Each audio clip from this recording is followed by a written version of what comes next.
ABC agro classes Udaipur के ई platform पर मैं डॉक्टर BS दादीच एक बार पुनः आप सभी विद्यार्थियों का हार्दिक अभिनंदन करता हूं। देखिए, आज हम एक बहुत महत्वपूर्ण विषय पर चर्चा करने वाले हैं, जिसमें से ऑब्जेक्टिव प्रश्न बनता है, चाहे वो 11th हो, 12th हो, जेट हो, CUT हो या एग्रीकल्चर का कोई भी कॉम्पिटिटिव एग्जाम हो। उसमें सीधा क्वेश्चन बनता है, किसी भी फसल का, किसी भी फल का आपको नाम दे दिया जाएगा और सीधा पूछ लेंगे इसमें गुणसूत्र कितने होते हैं। तो आज हम उसी टॉपिक पर चर्चा करने वाले हैं कि किसी भी फसल में या किसी भी फल में गुणसूत्रों की संख्या कितनी होती है। तो चलिए आज के इस महत्वपूर्ण विषय को स्टार्ट करते हैं, गुणसूत्रों की संख्या। देखिए, गुणसूत्रों का जब आपने सुना होगा तो आपने हमेशा कभी ऐसा देखा होगा, इसमें 2n लिखा हुआ आता है और आपसे पूछ लेते हैं कि इस हर फसल के अंदर या किसी फल के अंदर 2n होते कितने हैं। तो हम उसी की बात कर रहे हैं।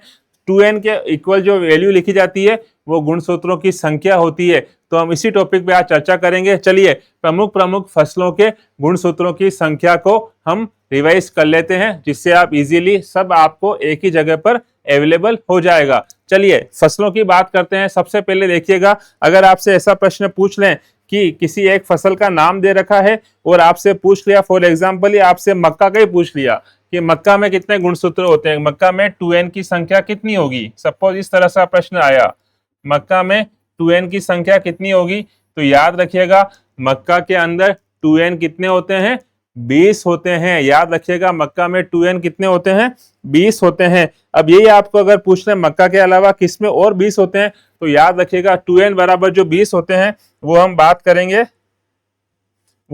करेंगे किसकी। देखिए, मक्का और जवार,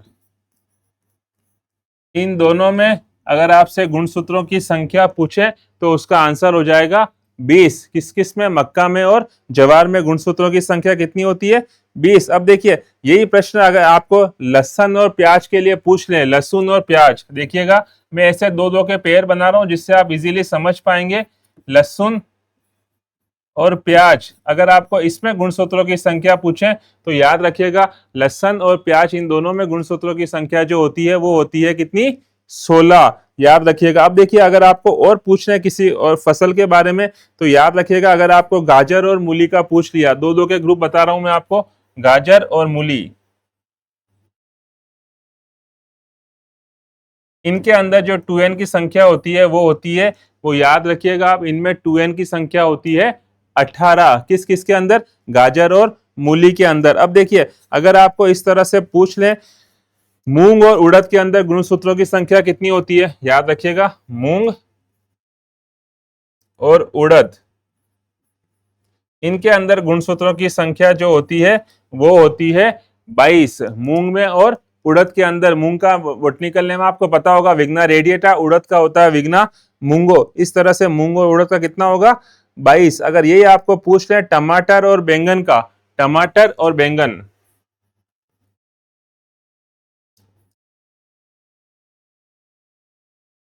तो इनका आंसर याद रखिएगा, इनके अंदर होते हैं 2n इक्वल टू 24। किस किस के अंदर, टमाटर और बैंगन के अंदर कितने होते हैं, 24। अब देखिए, अगर आपको इस तरह से पूछ रहे नारियल में और सुपारी में, किस किस में, नारियल और सुपारी,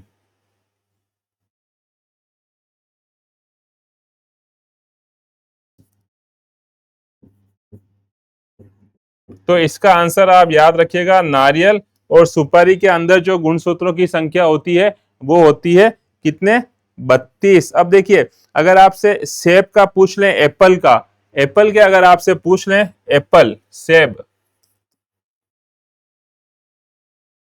एप्पल जिसे मेलस प्रूनिका भी कहा जाता है, अगर आपसे एप्पल का पूछ लें कि सेब में कितने क्रोमोसोम की संख्या होती है, कितने गुणसूत्रों की संख्या होती है, तो याद रखिएगा एप्पल के अंदर, सेब के अंदर कितनी होती है गुणसूत्रों की संख्या, 34। अब देखिए, अगर आपको इस तरह से पूछ ले अंगूर में कितनी होती है, तो याद रखिएगा अंगूर के अंदर जो गुणसूत्रों की संख्या होती है वो होती है 38। अंगूर, अंगूर में गुणसूत्रों की संख्या 2n बराबर कितनी होती है, तो उसका आंसर है 38। अब देखिए, अंगूर के बाद अगर आपको इस तरह से पूछ रहे सोयाबीन और मूंगफली या आम, तीनों की पूछ रहे तो याद रखिएगा सोयाबीन, मूंगफली और आम, सोयाबीन, मूंगफली और आम। सोयाबीन, मूंगफली और आम में अगर आपसे गुणसूत्रों की संख्या पूछ ले तो उन तीनों का आंसर कितना हो जाएगा? 40। अब देखिए गेहूं का तो आप जानते हैं, गेहूं में कितने होते हैं? 42। गेहूं का तो बहुत इजी है, आपने कितनी बार पढ़ा होगा। गेहूं गेहूं में N2N बराबर कितने होते हैं? ये तो बहुत सिंपल क्वेश्चन है, 42। गेहूं के अंदर कितने होते हैं क्रोमोसोम? तो उसका आंसर है 2N इक्वल टू 42। अब देखिए अगर आपको आलू का और तंबाकू का पूछें, आलू और तंबाकू, किस किस का? आलू और तंबाकू।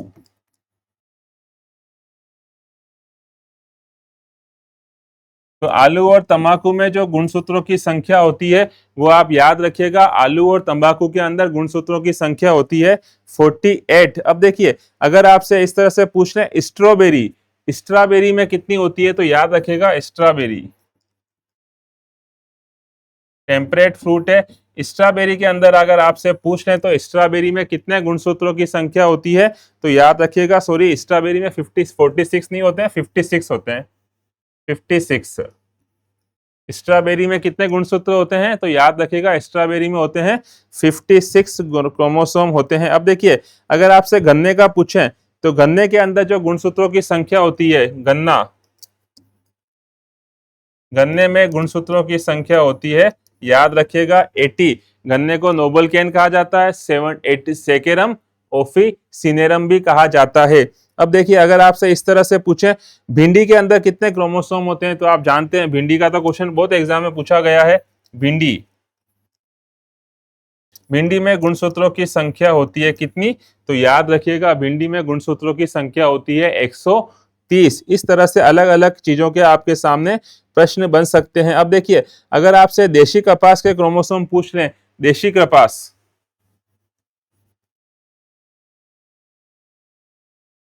देशी कपास में गुणसूत्रों की संख्या होती है कितनी? तो आप याद रखिएगा देशी कपास के अंदर कितने गुणसूत्र पाए जाते हैं? तो उसका आंसर होगा 26। याद रखिएगा कितना आंसर होगा उसका?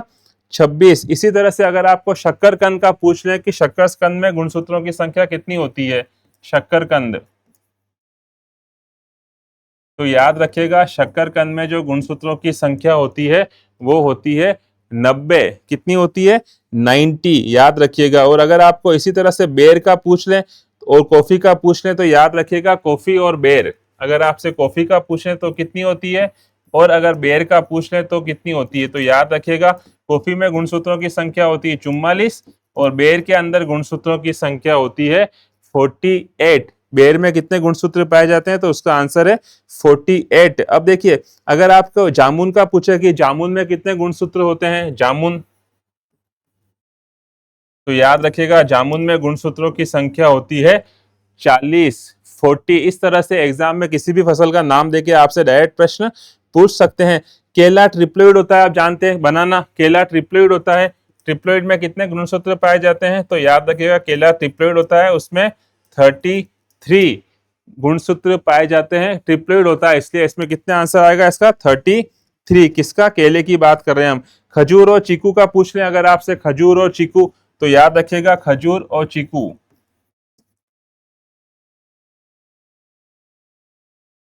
इन दोनों का आंसर बिल्कुल सेम है। इसमें भी 36 होते हैं और चीकू के अंदर भी क्रोमोसोम की संख्या अगर आपसे पूछें तो उसका आंसर भी क्या होगा?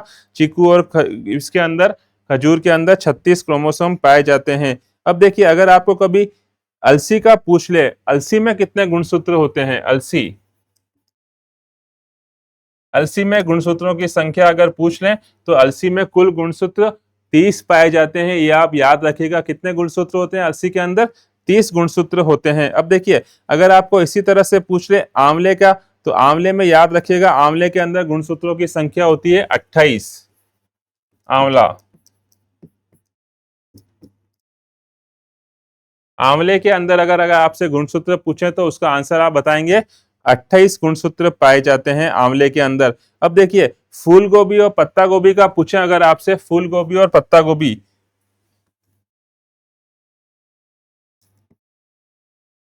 फूल गोभी और पत्ता गोभी, तो याद रखिएगा इन दोनों का आंसर सेम होगा। ये कोल क्रॉप के अंदर आती है, इनके अंदर जो गुणसूत्रों की संख्या होती है वो ऑलमोस्ट सेम होती है। कितनी? 18 होती है। किस किस के अंदर? फूल गोभी और पत्ता गोभी के अंदर। अब देखिए अगर आपको इसी तरह से लौकी और तरबूज का पूछ लें तो याद रखिएगा लौकी और तरबूज।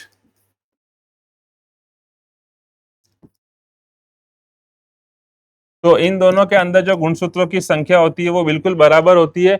लौकी और तरबूज में गुणसूत्रों की संख्या होती है 22, ये आप याद रखिएगा। अब देखिए अगर आपको इसी तरह से पूछ लें मिर्ची में कितने क्रोमोसोम होते हैं तो उसका आंसर होगा 24। मिर्ची में कितने गुणसूत्र होते हैं तो उसका आंसर होगा मिर्ची में 24 गुणसूत्र पाए जाते हैं। इस तरह से आप याद रखिएगा। अब देखिए अगर आपको अरहर का पूछ लें, अरहर और लोबिया, अरहर और लोबिया के अंदर जो गुणसूत्रों की संख्या होती है, अरहर और लोबिया में गुणसूत्रों की संख्या होती है 22, याद रखिएगा अरहर और लोबिया।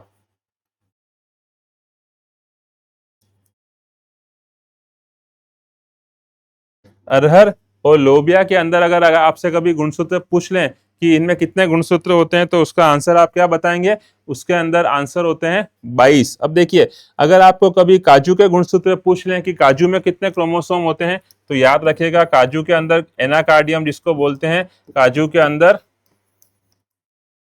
42 गुणसूत्र पाए जाते हैं। जैसा गेहूं के अंदर मिलते हैं काजू के अंदर भी 42 गुणसूत्र पाए जाते हैं। अब देखिए अगर आपको इसी तरह से बरसीम का पूछ लें, बरसीम और मेथी, तो उनके याद रखिएगा बरसीम और मेथी,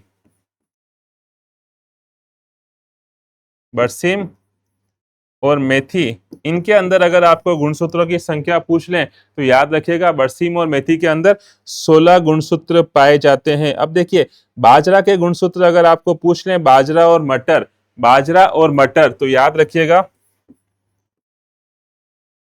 बाजरा और मटर, अगर इन दोनों का पूछें, मटर पाइसम सेटाइवम जेनेटिक्स में बहुत सारी बात होती है मटर के ऊपर, तो अगर आपसे मटर का पूछ लें कि मटर में कितने गुणसूत्र पाए जाते हैं तो उसका आंसर होगा 14 गुणसूत्र पाए जाते हैं मटर के अंदर। अब देखिए सूरजमुखी का अगर आपसे पूछ लें सूरजमुखी में कितने गुणसूत्र होते हैं तो याद रखिएगा सूरजमुखी, सूरजमुखी के अंदर गुणसूत्रों की संख्या जो होती है, सनफ्लावर हेलियंथस एनस इसका वानस्पतिक नाम है। एक वीडियो में आपको सारे फसलों सारे फलों का वानस्पतिक नाम के ऊपर भी बना दूंगा जिससे सारा मैटर आपको एक ही जगह मिल जाएगा। सूरजमुखी की जब हम बात करते हैं तो सूरजमुखी में कितने क्रोमोसोम पाए जाते हैं तो उसका आंसर देखिएगा 34 गुणसूत्र पाए जाते हैं किसके अंदर, सूरजमुखी के अंदर। अब देखिए अगर आपको जामुन का पूछ ले, जामुन में कितने क्रोमोसोम होते हैं, जामुन के अंदर होते हैं 40, याद रखिएगा जामुन, जामुन के अंदर अगर आपको गुणसूत्रों की संख्या पूछे तो याद रखिएगा जामुन में गुणसूत्र होते हैं कितने, 40। तो देखिए आज की इस इंपॉर्टेंट क्लास में हमने ऑलमोस्ट सारी फसलों और सारे फलों सारी सब्जियों के गुणसूत्र के बारे में अध्ययन किया जिसमें से एग्जाम में ऑब्जेक्टिव प्रश्न बनता ही बनता है। तो उम्मीद करता हूं कि आपको ये वीडियो समझ में आया होगा। इसी तरह के रेगुलर वीडियो आपको आपके अपने ABC agro classes Udaipur channel पर मिलते रहेंगे। जुड़े रहिएगा आपके अपने एबीसी एग्रो क्लासेस उदयपुर परिवार के साथ। बहुत बहुत धन्यवाद आप सभी का।